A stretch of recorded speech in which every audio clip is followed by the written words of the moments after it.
Guys, nagkape ako dyan guys at nag-isip-isip kung sino ang kasama ko ngayon maglaro ng basketball. Dahil maglalaro kasi kami guys kasama ang aking mga kaibigan guys. Grabe excited na ako guys. Then after kong magkape guys, kumain na rin ako at hindi ako kumain ng marami guys. Kasi nga maglalaro pa kami ng aking mga kaibigan guys. Pagkatapos kong kumain guys, nag-relax ako ng 5 minutes guys. Grabe. Naglakad ako guys papunta sa basketball court. Ang ganda siguro guys kapag nakapaglaro. At siyempre doon ako dumaan sa may hagdan kasi malayo ang basketball court sa aming bahay. Dan guys, naglalakad-lakad na ako guys at ang ganda talaga ng mga bulaklak dito guys. Wow, grabe talaga. Mapawawaw ka talaga guys, nakakabilib. Mukhang wala ni isang tao dito guys. Ang aga ko lang siguro guys. Ito guys, ang ganda talaga dito sa amin, grabe. At kung may time kayo guys, punta kayo dito.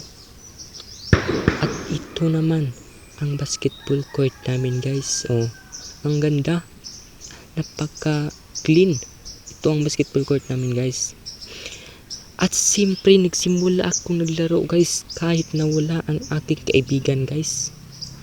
Ang daya naman nila guys. Hindi sila tumpat sa usapan. Nagwa-warm up ako guys kasi may laban kami mamaya. At talagang excited na talaga ako guys. Mapalaban sa magandang laban guys. Ang boring guys no? Ang boring talaga kapag ikaw lang maglalaro mag-isa. Kung may time kayo guys, halik kayo dito, maglaro tayo. At siyempre ito na ang laban namin guys. Bagong pasok ko pa lamang ay umiscore na ako kaagad. Lumusot ako dyan guys. Tumira kaso hindi nga lang pumasok guys kasi alam mo na nobody's perfect. Then another shot na naman guys. Grabe, ang pugi ko talaga guys.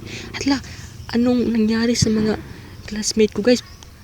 Hala, nagyabang sila guys. Anong kanyang gagawin nila guys? Hala, nagpo-push up sila guys. Grabe. Pero may kasabihan nga guys, don't be rude to your opponent even they are smaller than you, just because you are without responsibility to underestimate them. Kahit na maliit sila guys, wag natin silang maliitin kasi hindi natin alam ang kanilang kakayahan. Grabe guys no? Ala, grabe guys, ang saya-saya ng classmates namin dito guys. Napapatalon, grabe, napapatalon si Mylene guys. Oh, grabe, nakakatalon ang dalawang lalaki guys. Oh, yung thank you for watching guys.